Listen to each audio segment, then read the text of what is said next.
بسم اللہ الرحمن الرحیم نحمدہ نصلی علی رسولہ الکریم اما بعد۔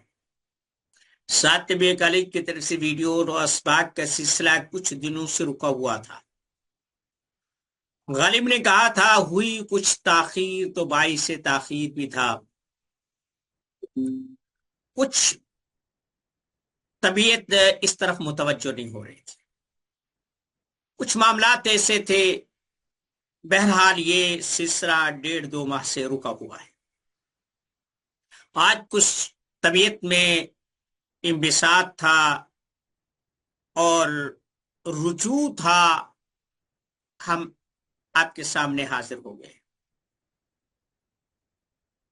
اس دوران میں یہ نہیں کہ میں نے علمی کام چھوڑ دیے تھے، اپنی تحقیق اور ریسرچ کو چھوڑ دیا تھا، نہیں، کر رہا تھا۔ روزانہ میرے اکاؤنٹس، میری تینوں چاروں ویب سائٹیں، مثلا طب فور آل، دنیا کا علم، طبی لائف اور ساتھ ورچوئل سکل، یہ سب چیزیں اپ گریڈ ہوتی ہیں، مضامین بھی لکھے جاتے ہیں، لیکن ویڈیوز کا سلسلہ رک گیا تھا۔ اس دوران ایک کام جو ذہن میں آیا، کیونکہ رکتا نہیں ہے، خدا نخواستہ بیماری بھی آ جائے، کوئی ایسی بھی چیز آ جائے، کہیں کوئی مصروفیت بھی آ جائے، پھر بھی کچھ نہ کچھ میں کرتا رہتا ہوں، اس کے بغیر چین نہیں ملتا۔ نئی کتاب جو ہے اس کا عنوان دیا گیا ہے قرآن کریم میں مذکورہ 100 امراض اور ان کا علاج۔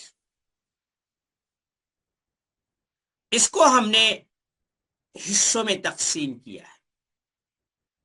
کچھ حصے طب کی پہنچ سے باہر ہیں، میڈیکل کی پہنچ سے باہر ہیں، انہیں آپ نفسیات کہہ سکتے ہیں، انہیں آپ ماورائے طبیعت کہہ سکتے ہیں، آپ انہیں انسان کی اندرونی کیفیات کہہ سکتے ہیں۔ مثلا قرآن کریم کہتا ہے فی قلوبہم مرض، ان کے دلوں میں مرض ہے، شک ہے، وہم ہے، حسد ہے، کینہ ہے، بغض ہے، یہ امراض ہیں۔ کچھ لوگ تو روحانی کہہ کر جان چھڑا لیتے، جناب یہ روحانی امراض ہیں، صوفیوں سے بیعت کرو، ذکر اذکار کرو، فلاں فلاں چیزیں چھوڑ دو، مشتبہات سے دور ہو جاؤ، نیک کام کرو، تسبیحات کرو، یہ دور ہو جائیں گے۔ اس میں شک نہیں ہے کہ اس میں یہ پہلو موجود ہے، لیکن یہ جو پہلو طبی طور پر ہمیں نظر آیا کہ یہ چیزیں انسان کی صحت کو برباد کر دیتی، ایک حصہ تو یہ۔ دوسرا، جن کا اثر جسمانی طور پر ہوتا ہے، مثلا ہم دیکھیں نا، غم ہے۔ اب غم میڈیکل میں کسی بحث کے قابل نہیں ہے، کیونکہ نہ وہ محسوس ہوتا ہے، نہ اسے چھوا جا سکتا ہے، نہ اس کا کوئی وجود ہے کہ اس سے پرکھا جا سکے، نہ اسے لیبارٹری میں ٹیسٹ کیا جا سکتا ہے، یہ تو ایک اندر کی کیفیت ہے۔ غم انسان کو پگھلا کر رکھ دیتا ہے، اور اس کا اثر اس جسم پر، صحت پر لامحالہ طور پر ہوتا ہے۔ حضرت یعقوب علیہ السلام کے واقعہ کو اٹھا کر دیکھ لے، سورہ یوسف کو اٹھائے نا، آخری چند رکوعوں میں حضرت یعقوب علیہ السلام کا احوال بیان ہو رہا ہے۔ فرمایا وَبْيَضَّتْ عَيْنَاهُ مِنَ الْحُزْنِ، اوے آنکھوں نے جو یہ بینائی سے محروم ہوئی ہیں، جو اندھیرا دیکھا ہے، اس میں غم شامل ہے۔ وَبْيَضَّتْ عَيْنَاهُ، میری آنکھوں کی سفیدی کی جو وجہ ہے، جو سبب ہے، من الحزن، وہ غم ہے، وہ حزن ہے، وَهُوَ قَصِيرٌ، یعنی سیدنا یعقوب علیہ السلام کی آنکھوں کا جو سبب تھا سفیدی کا، موتیا اترنے کا، اندھے پن کا، وہ غم تھا، فراق یوسفی تھا۔ پھر اور قرآن کریم کی ایک خاصیت ہے، وہ جہاں جس مرض کا اشارہ فرماتا ہے، جہاں کسی مرض کی نشاندہی ہوتی ہے، وہیں پر اس کا علاج بھی بتا دیتا ہے۔ اب 100 امراض ہیں، مثلا جلد کیا ہے، مثلا وقالوا لجلودہم لم شہدتم علینا، کہ بھائی یہ چمڑا بولے گا ہمارے خلاف، الہم ارجل یمشون بہا، یہ پاؤں جو چلتے ہیں نا، ایدین یبطشون بہا، ہاتھ جو پکڑتے ہیں، یہ ساری چیزیں اندر سے جنم لیتی ہیں۔ ہاتھ تو جنہیں فالج پڑ جائے ہاتھ تو ان کا بھی ہوتا ہے، کام کیوں نہیں کرتا؟ یہی غذا جب سانس بند ہو جائے، جب روح قبض ہو جائے، جب آدمی مر جائے، یہی غذا یہی وجود کیوں کام نہیں کرتے؟ تو ایک حصہ تو اس کتاب کا یہ۔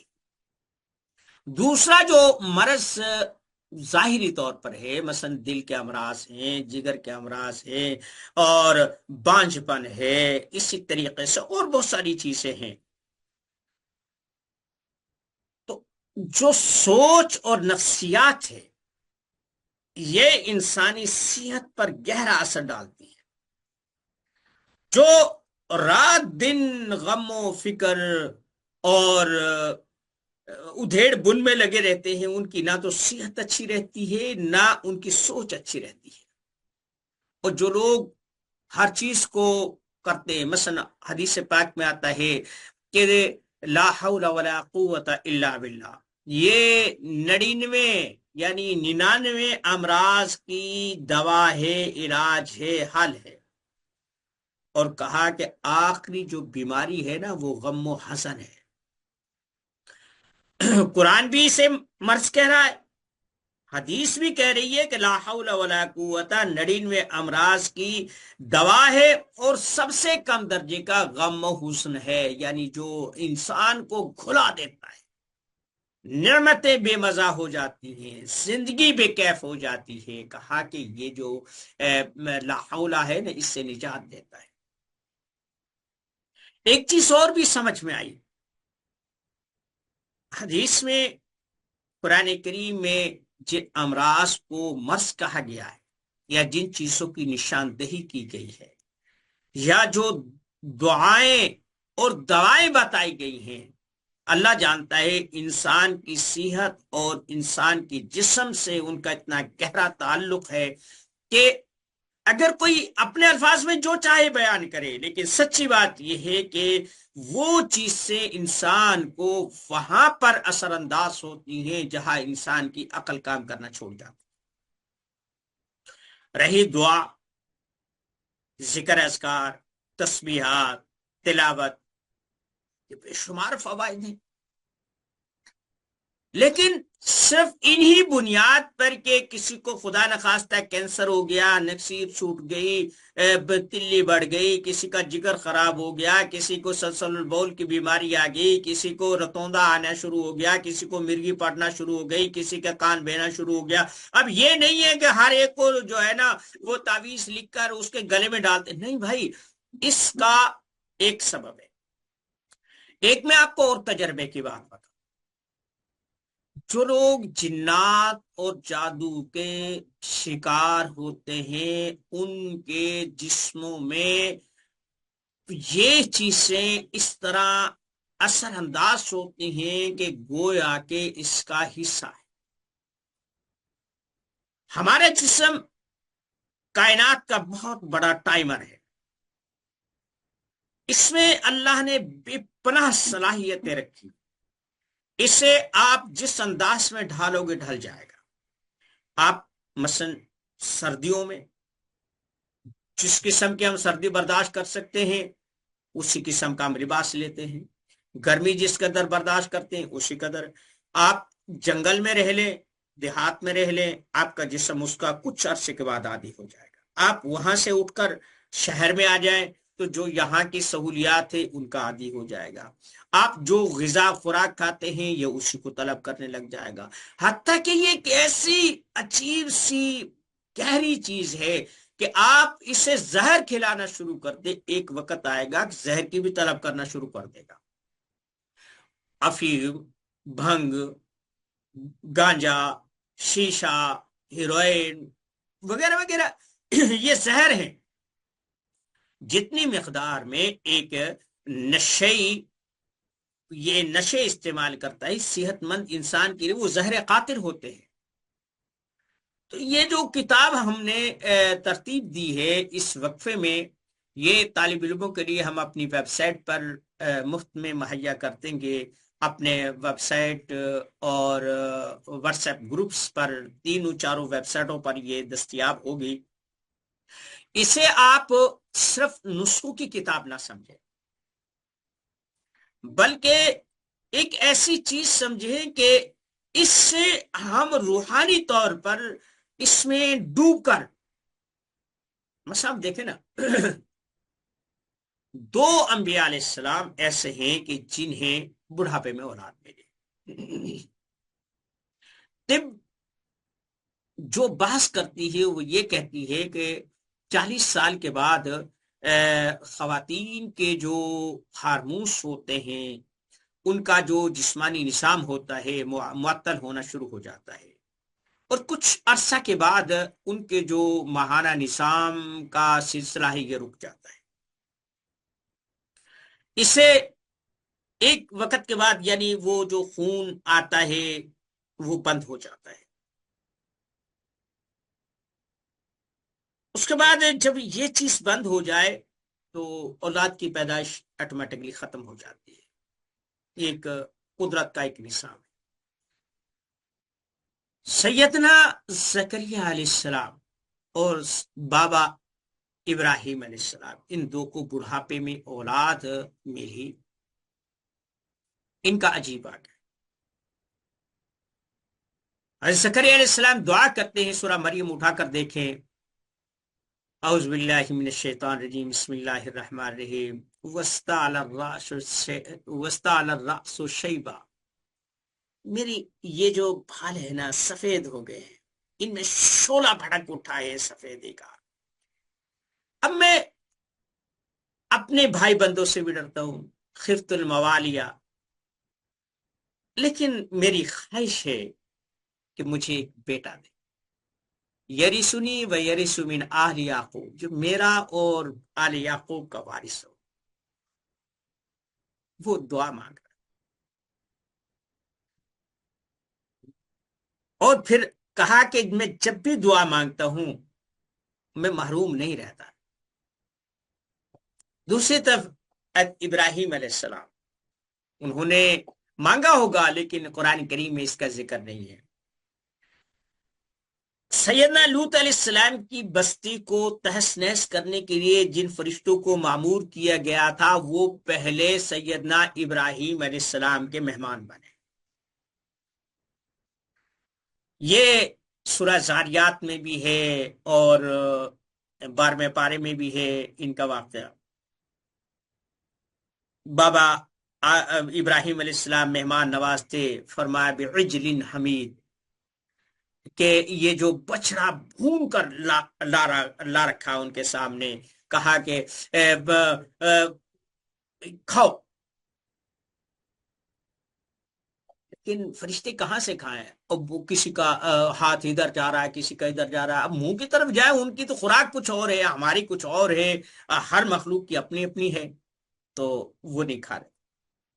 فَأَوْجَسَ مِنْهُمْ خِیفَةً، ڈرے کہ یہ دشمن نہ ہو کہ میرا نمک نہیں کھا رہے۔ پہلے تصور تھا کہ جو کسی کا نمک کھا لے اس کے ساتھ برائی نہیں کرتے، کہا کہ اس کو چھوڑ، ہم تو اللہ کے بھیجے ہوئے ہیں، اور تجھے فَبَشَّرْنَاهُ بِغُلَامٍ حَلِيمٍ، تجھے ایک بردبار بچے کی ہم خوشخبری دے رہے ہیں۔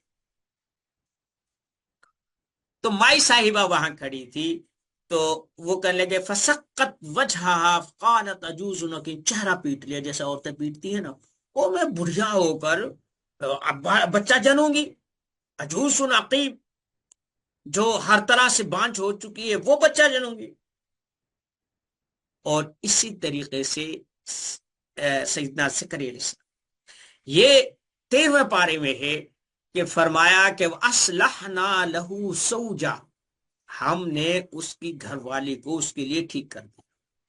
اب ان دونوں عورتوں نے ایک چیز بتائی کہ ان کی عورتوں میں وہ خاصیت اور وہ صفت موجود نہیں تھی جو ایک بچہ جنم دینے کے لیے عورت میں ہونی چاہیے۔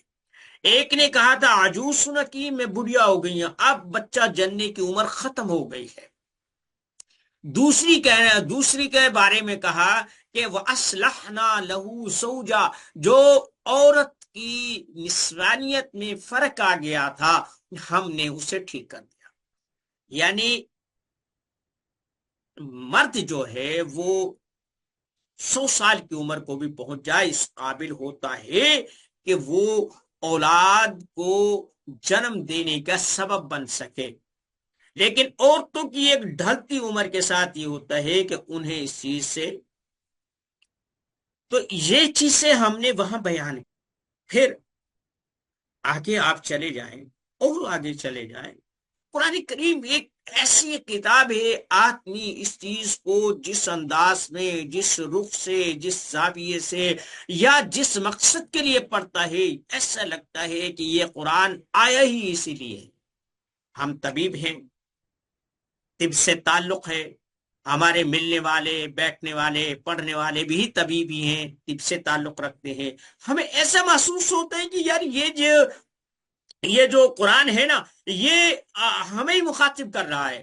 اس میں ٹھیک ہے جنت دوزخ ساری مثلا دیکھیں نا، جنت دوزخ کے بارے میں فرمایا من ذهب اساور من ذهب، کہ وہاں سونے کے کنگن پہنائے جائیں گے۔ اب اب عام طور پر تو یہ ہے کہ بھائی سونے چاندی کے کنگن ہوں گے، وہاں پر قواریر من فضہ، چاندی کا جو پیالہ ہوگا جس میں وہ پیئیں گے، سلسبیل ہوگی۔ اب ہماری جو حصے وہ کام کرنے لگتی ہے کہ اگر سونے کا کنگن پہنایا جائے یا سونے کے کسی کنگن کو، کسی زیور کو پانی میں ابال کر پیا جائے تو انسان کو تقویت ملتی ہے۔ یہ یہاں پر دیکھیں اسلام نے اسے جائز قرار نہیں دیا، مردوں کے لیے نہیں دیا۔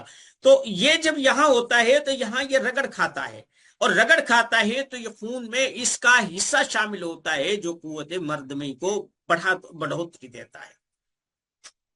یہ یعنی وہاں یہ ہے کہ عیش و آرام ہوگا، بھائی سونے کے کنگن ہوں گے، یعنی یہ بہت بڑی نعمت ہے، یہاں کے لحاظ سے بہت بڑی نعمت ہے، لیکن وہاں کے لحاظ سے ممکن ہے کہ یہ وہ اہمیت نہ رکھتی ہو۔ قرآن کریم کہتا ہے کہ وہاں ایسی نعمتیں ہوں گی کہ نہ کسی آنکھ نے دیکھا ہوگا، نہ کسی دل میں ان کا خدشہ گزرا ہوگا، ایسی ایسی نعمتیں ہوں گی۔ تو یہ جو سونا چاندی ہے، چاہے اس کی کیفیت کچھ اور ہو، لیکن دیکھا تو ہم نے ہے نا، ہمارے گھروں میں بھی موجود ہے، خواتین ان کا استعمال بھی کرتی ہیں۔ تو ہم جب بھی کوئی چیز دیکھتے ہیں تو اس چیز میں مثلا اب دیکھیں نا، وقالوا لجلودهم لما شهدتم، یا یہ ہے کہ ہم انہیں جب سزا دیں گے تو ان کی جلد جب جل جائے گی تو ہم اسے بدل دیں گے۔ اب اس پر ایک بہت بڑا کوشچن مارک ہوتا ہے کہ طب میں جب کوئی چیز جلتی ہے تو اس کی تکلیف کتنی ہوتی ہے، اور کون سی چیز کس حد تک مثلا اعصاب ہیں، عضلات ہیں، غدد ہیں، تو کون سی چیز تک جب آگ پہنچتی ہے، انگاری پہنچتی ہے تو انسان کو زیادہ تکلیف ہوتی ہے۔ یہ طب کی ایک نئی بحث ہے۔ تو قرآن کریم ایک ایسا سمندر ہے کہ اس پر آپ کشتیاں چلاؤ، اس پر بوٹ چلاؤ، اس پر بحری جہاز چلاؤ، اس پہ کچھ بھی چلاؤ، یہ سب کو لے کر چلتا ہے۔ آپ چھوٹی سی ناؤ پہ بیٹھ کر چلے جاؤ، یہ نہ نہیں کرے گا، اور آپ اپنے قوت بازو سے پیراکی کرتے ہوئے چلے جاؤ، یہ پھر بھی نہ نہیں کرے گا۔ اس پر ٹنوں کے حساب سے بھاری جہاز ڈال دو، یہ تب بھی منع نہیں کرے گا۔ تو ایسے ہی قرآن ہے، اسے جو بھی کوئی پڑھے اور جو بھی کچھ یہ لے۔ اب دیکھیں نا، آپ سورہ بقرہ شروع کر دیں تو ایک آیت آتی ہے یضل بہ کثیرا ویہدی بہ کثیرا، ہم نے اس قرآن کے ذریعے سے بہت سارے لوگوں کو ہدایت دی اور بہت سارے لوگوں کو گمراہ کیا۔ اب قرآن سے کوئی گمراہی، بھائی آیت ہے، میں تو نہیں کہہ رہا اپنی طرف سے، حضرت عمر رضی اللہ تعالیٰ عنہ سے بھی یہی ہے کہ اللہ اس قرآن سے بہت سارے لوگوں کو گمراہ کرتا ہے، زوال میں بھیج دیتا ہے، اور بہت ساروں کو بلندیاں دیتا ہے۔ صحابہ کرام کو بلندیاں ملی، ہم بھی یہی قرآن پڑھتے، ہمیں زوال ملا ہوا ہے، ہمیں اپنا وجود برقرار رکھنا مشکل ہوا ہے۔ تو یہ جو کتاب ہے، یہ تحفہ ہوگا اس ناغے کا۔ ہم انشاءاللہ کوشش کریں گے کہ آج صبح میں ہم عملیات کی اور طب کی کلاس شروع کر دیں۔ جو صاحبان اس چیز میں دلچسپی رکھتے ہیں وہ اپنے انرولمنٹ کر لیں، اپنا نام درج کروا دیں، جو کوائف ہے انہیں پورا کر دیں۔ اللہ تعالیٰ ہمیں توفیق عطا فرمائے کہ ہم قرآن کو، حدیث کو گہرائی سے پڑھے۔ دیکھیں، طب کی کوئی بھی کتاب ہے، کوئی بھی تجربہ گاہ ہے، کچھ بھی ہے، وہ انسانی تخمینہ ہے، لیکن قرآن کریم تنزیل من رب العالمین ہے کہ اس میں غلطی نہیں ہو سکتی۔ سمجھنے میں فرق ہو سکتا ہے لیکن اس میں غلطی نہیں ہو سکتی، لا ریب فی، اس میں غلطی نہیں ہو سکتی۔ تو اگر ہم قرآن فہمی اور حدیث فہمی میں کچھ مزید آگے بڑھیں تو امید ہے کہ ہمیں ان چھوٹی موٹی باتوں سے اور اغیار کے تانوں سے ہمیں نجات مل جائے گی اور ہم کچھ بہتر کرنے کے قابل ہو جائیں گے۔ وما علینا الا البلاغ۔